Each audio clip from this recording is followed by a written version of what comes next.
மகாபெரிவா சரணம். இறைவனிடம் நாம் பக்தி செலுத்துவது, அன்பு செலுத்துவது அப்படிங்கிறது ஒரு அனுபவிக்கக்கூடிய ஒரு விஷயம்.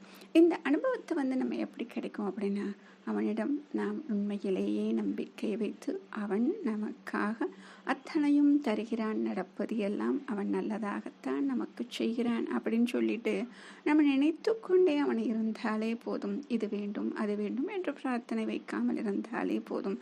ஆனால் நாம் என்ன செய்கிறோம் என்றால், பக்தி என்று நாம் செய்யக்கூடிய பூஜைகளில் தான் அவன் மகிழ்கிறான் அப்படின்னு நம்ம நினைக்கிறோம். அப்படி பார்த்தா எல்லாராலையும் பூஜைகள் செய்ய முடிகிறதா? எல்லாரும் இப்படித்தான் செஞ்சுதான் அந்த இறைவனை நினைக்கிறார்களா அப்படின்னா கிடையாது. ஒரு சிலர் மனதார சதா அவனை நினைத்து கொண்டே இருக்கிறார்கள். எத்தனை வேலைகள் இருந்தாலும், எவ்வளவு துயரங்கள், துன்பங்கள், சந்தோஷங்கள் எவ்வளவு இருந்தாலும் சதா அவனுடைய ஞாபகத்தில் இருப்பவர்கள் பலர்.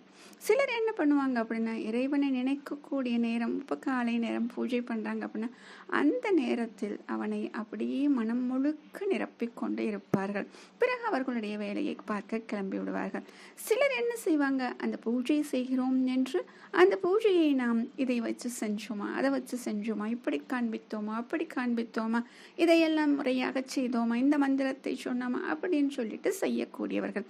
சரி, இதில் எது உண்மையான பக்தியாக இருக்கும், யார் அவனுக்கு உண்மையான பக்தனாக இருக்க முடியும் அப்படின்னு சொல்லிட்டு நமக்கு ஒரு சந்தேகம் வருது இல்லையா? இதுக்கு அழகா கிருஷ்ண பரமாத்மா அவருடைய வாழ்க்கையில் பாண்டவர்கள், கிருஷ்ணர் இவர்களுக்கு இடையே நடந்த ஒரு நிகழ்ச்சியில் அதை நாம் கண்டுபிடிக்க முடியும். ஒரு தடவை பாண்டவர்கள் காட்டில் இருக்காங்க. அப்போ என்ன பண்ணணும் அப்படின்னா, கண்ணனை விருந்து சாப்பிட்றதுக்கு நம்ம போய் கூப்பிடலாம் அப்படின்னு சொல்லிட்டு நினைக்கிறாங்க. சரி, இப்போ யார் கூப்பிடலாம் அப்படின்னு நினைக்கிறப்ப முதல்ல நகுலன் போகிறார், கண்ணனை கூப்பிட போகிறாரு. தனக்கு அன்னைக்கு ரொம்ப அவசியமான வேலை இருக்குது, அதனால் வர முடியாது அப்படின்னு சொல்லிட்டு கண்ணன் சொல்லிடுறாரு. நகுலனுக்கு ரொம்ப ஏமாற்றம், அதோடு சொல்லிடுறாரு. அப்படியா, கண்ணன் அவரோட பிரியமான பக்தன் அழைத்தால் தான் வருவார். அதனால் அவர் என்கிட்ட ரொம்ப அன்புடையவர், அவரும் ரொம்ப அன்பாக இருக்கிறவங்க, அவர் என் மேலே ரொம்ப பிரியமாக இருப்பார். கண்டிப்பாக நான் கூப்பிட்டா கண்டிப்பாக கண்ணன் வந்துடுவார் அப்படின்னு சொல்லிட்டு யார் சொல்லியிருப்பாங்க? அர்ஜுனன். அதுவும் எப்படி கர்வத்தோடு சொல்லிட்டு போகிறாரு. அவன்கிட்ட என்னங்க சொல்லியிருக்காரு? கண்டிப்பாக தன்னால் வர முடியாது அர்ஜுனா அப்படின்னு சொல்லிடுறாரு. இதை கேட்டவுடனே பாண்டவர்களுக்கு ஒரே திகைப்பாயிடுச்சு. இது என்ன கண்ணன் இப்படி பண்ணுறானே, இன்னைக்கு எப்படியாச்சும் விருந்து சாப்பிட்ற கூப்பிடணும்னு நம்ம நினச்சோமே, இப்படி ஆயிடுச்சுன்னா. சரி, அப்போ பீமன் சொல்கிறாரு, சரி நான் போய் முயற்சி பண்ணுறேன் அப்படின்னு சொன்னோடனே எல்லாரும் கேட்டு சிரிக்கிறாங்க. பீமா, நீயா? நீ காலையில் எந்திரிச்சு என்ன பண்ணியிருக்க? ஒவ்வொரு நாளும் காலையில் எந்திரிச்சு அப்படியே சாமியை கும்பிட்டுட்டு அவ்வளோதான். அது கூட நீ பண்ணுவியான்னு தெரியாது. நாங்களாச்சும் காலையில் பிரார்த்தனைன்னு ஒன்று பண்ணுவோம், அதுக்கு கூப்பிட்டா கூட நீ வரமாட்ட. நீ எங்கே இதெல்லாம் செய்ய போகிற? நீ போய் கூப்பிட்டா அவர் எப்படி வரப்போகிறாரு அப்படின்னு சொல்லிட்டு பார்த்தா, சரி நம்ம யாராச்சும் பக்தி அதிகமாக பண்ணவங்க யாரா அப்படின்னு பார்த்தா நாங்களாம் இருக்கோம். அப்படி பக்திங்கிறதே உனக்கு கிடையவே கிடையாது. அதுலேயும் பார்த்தா குறைவான பக்தி தான் உங்ககிட்ட இருக்கு. கண்டிப்பாக ஒன்னால் அவரை கூட்டிகிட்டு வர முடியாது அப்படின்னு எல்லாரும் சொல்கிறாங்க.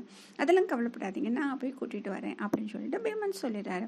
திரௌபதி கிட்ட என்ன சொல்லிட்டு போகிறார் அப்படின்னா, நீ விருந்துக்கு ஏற்பாடு பண்ணு, நான் கண்ணனுடன் வருகிறேன் அப்படின்னு பீமன் போகிறார். இப்போ முக்கியமான ஒரு விஷயம் என்ன இங்கு? நம்பிக்கை. கண்டிப்பாக நான் அழைத்தால் கண்ணன் வருவான். ஏன்னா விருந்துக்கு ஏற்பாடே பண்ண சொல்லிட்டு போயிட்டார். ஆனால் முதல்ல போனவங்கள அப்படி என்ன செஞ்சாங்க? நான் போய் கூப்பிட்டு பார்க்குறேன் அப்படின்னு தான் சொன்னாங்க. ஆனால் பீமன் போகும் பொழுதே விருந்துக்கு ஏற்பாடு செய், நான் கண்டிப்பாக கண்ணனை அழைத்து வருகிறேன் அப்படின்னு சொல்லிட்டார். இப்போ கண்ணன் கிட்ட போகிறாரு. கண்ணா, நீ விருந்துக்கு வரல அப்படின்னா எங்களுக்கும் இன்னைக்கு சாப்பாடு கிடையாது. திரௌபதி ஏற்கனவே சமைக்க ஆரம்பிச்சிட்டான், அதனால நீ என் கூட கட்டாயம் விருந்துக்கு வரணும் அப்படின்னு சொல்கிறான் பீமன். அப்படியும் கேட்கல அப்படின்னா பீமன் என்ன பண்ணுறான், தன்னுடைய கையில் கதையை வச்சுருக்கான் இல்லையா, அதை எடுத்து கையில் வச்சுக்கிட்டு, கண்ணா நீ வரல அப்படின்னா இந்த கதையால் என்னுடைய தலையை மோதிட்டு நான் உயிர் விட்டுருவேன் அப்படின்னு சொல்கிறான். எனக்காக உயிரையும் துறக்க நினைத்த நீதான் உண்மையான பக்தன் அப்படின்னு சொல்லி பீமன் கூட விருந்துக்கு வந்தாராம் கண்ணன். அப்போ எல்லாரும் பார்த்தவொன்னே ரொம்ப ஆச்சரியமாக போயிடுச்சு. அப்போ நாம் இத்தனை நாள் வச்சுருந்தது தான் பக்தின்னு நினச்சோம். ஆனால் கடவுள்கிட்ட போய் இப்படித்தான் இதுதான் அப்படின்னு சொல்லிட்டு உரிமையாக நமக்கு பேச தெரியலையே, அவன் சொன்ன உடனே நாம் வந்துட்டோமே. ஆனால் பீமன் எவ்வளவு உரிமையாக, நீ வந்துதான் ஆக வேண்டும், நீ இல்லை என்றால் நான் கிடையாது, என்னுடைய உயிரை உயிரையும் மாய்த்துக்கொள்வேன் அப்படின்னு சொல்லிட்டு எவ்வளவு அசாதாரணமாக தன்னுடைய உயிரை நினைத்து விட்டான். அவனல்லவா சிறந்த பக்தன், இதுதானே பக்தி அப்படின்னு சொல்லிட்டு அவங்களுக்கு புரிஞ்சிச்சான்.